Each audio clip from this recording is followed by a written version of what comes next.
Well, Elijah has just pulled off a mass murder of prophets. You don't hear about that very often. And they were the prophets that Ahab and Jezebel were following. They were the prophets of Baal, the other god. And Jezebel gets the word, hears from Ahab about all the murdering. And needless to say, she kills all the other prophets of Israel except for Elijah. And he escapes 40 days, 40 nights in the wilderness. Sound familiar? Israelites spent 40 years in the wilderness. Elijah spends 40 days and 40 nights. He's a man on the run. He's public enemy number one. And he arrives on Mount Horeb in Sinai, which is the exact same mountain where Moses received the Ten Commandments and where he heard God speaking and visited with God. So here's this ancient, historical, highly sacred mountain. And Elijah finds himself there in a cave, maybe the same cave that Moses had used. We don't know. He's there in the cave, and a voice comes from God, says, "What are you doing here, Elijah? What are you doing here, Elijah?" Elijah lists all the great stuff. He is all about how he protects and how he preaches and how he loves the Lord with zeal. He says, "Step inside this cave. The Lord is about to pass by." And we hear it. And we've heard this list so many times we forget how dramatic it might have been. First, there was a wind. Not just any wind, not a 100-kilometer wind like we felt a few weeks ago. This is a wind that could split mountains and hurl rocks. Imagine standing there on another mountain, watching other mountains get split by the shaking of a wind. Then an earthquake.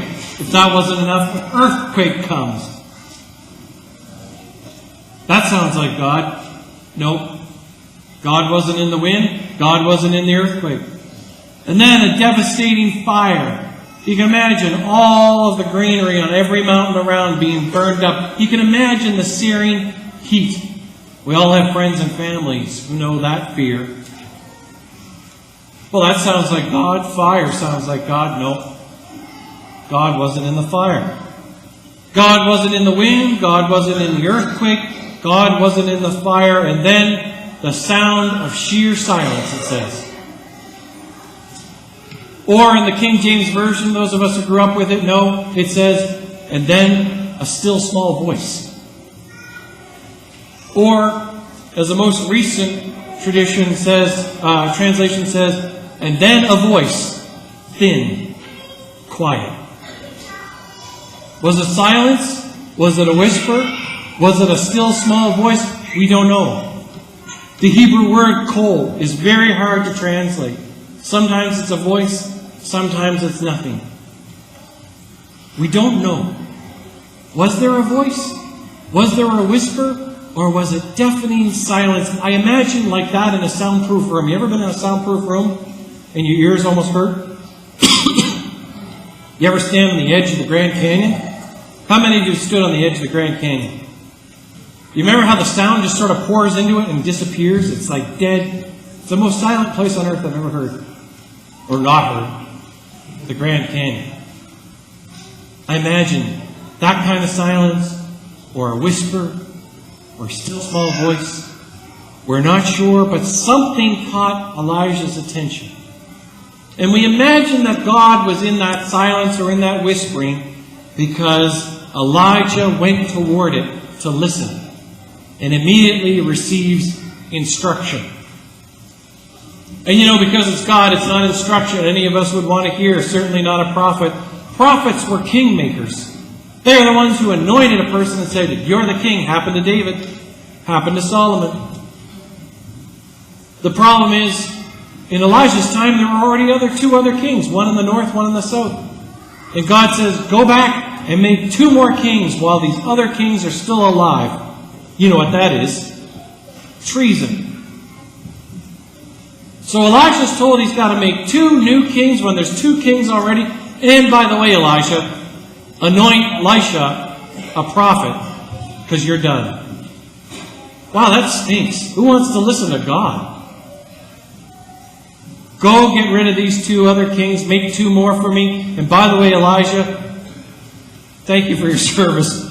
But here's your pink slip, and the pink slip's name is Elisha, the new prophet.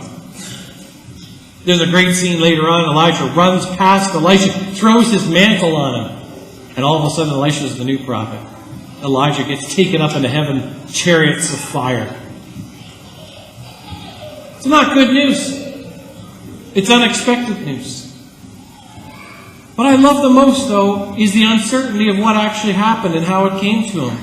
The ambiguity and the mystery of, was it a voice, or was it silence, or was it a whisper? Something very quiet happened. And it wasn't in all the bombastic stuff that God was heard, but in the quiet, in the stillness, in the mystery, in the unexpected, in the ambiguity, in the uncertainty. Oh, we're a noisy church. My mother grew up an Anglican, a high Anglican. They had a lot of quiet, those high Anglicans. She never has gotten used. I just said to her last week when I was home in Nova Scotia, Mom, why don't you just go back to being an Anglican? I guess you could go. It's not wrong. Nobody's going to be upset at you. She's going to stick it out with the noisy United Church. 50-odd years now. 50 years. Because when you roll into the United Church, as you saw this morning, you all talk, right? When you roll in the Anglican Church, they stop and they pray quietly. No, who cares about praying? We get into talking to each other. It's like a different kind of prayer. A noisy prayer. We love to see each other, and offering gives us a chance to catch up. Right? How many of you took time during offering to say, hey, how you doing today on my back? Oh, my sciatica. You catch up. Or the passing of the peace, hardly any of you just say, peace of Christ. I see you standing and talking to each other and catching up on the news. We're noisy. It's a different kind of fervor. It's a different kind of Jesus that you find in the United Church than in the quiet places like with the Quakers. The Quakers, their meetings are silence until somebody feels moved by the Spirit to speak. It could be a while. Sometimes it never happens. Just quiet. I know some of you are thinking, I'm going to go be a Quaker. That sounds really nice right about now. You'll miss this. I'm just going to say it. You'll miss this. We're not really preachy about stillness in the United Church. It does have a tradition in our hearts, in the Methodist tradition, the Presbyterian tradition. Stillness is there. Quiet prayer, but it's not the hallmark of our tradition. But what if? What if we actually paid attention to the silence that is in our midst, even on our most rambunctious days, like when we have 7 baptisms? What if, like Elijah, we force ourselves to lean in to those bits of stillness that do exist? Not just the stillness between the notes on Warren's piano. How about the stillness during baptism? I always promise families, no matter how zany it is here on Baptism Sunday, we will pause for baptism in a bit of formality and quietness. So what about the stillness? Did you hear it? In between the words Father and the words Son and the words Holy Spirit. Did you hear the stillness? Or how about the stillness in between the drops of water as they fell into the bowl or as they went onto the heads of the children? How about the stillness just after the choir sung its blessing?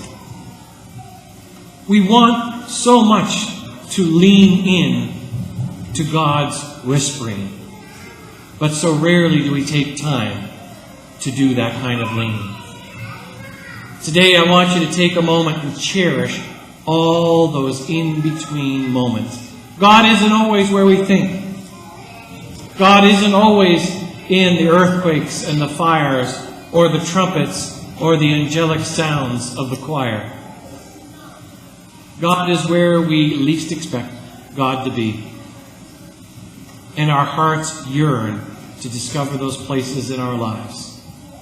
So I invite you to take a memory of the baptism and revisit the stillness later today. I want you to lift up a prayer for each of these children. And lift up a prayer for their parents too. They need it. I want you to revisit the stillness of the water being poured. I want you to revisit the stillness in between the words of a loved one to you or a friend. Or after you hang up the phone, pause for a moment in that quiet and lean in to the love God has for you to discover. May it be so. Amen.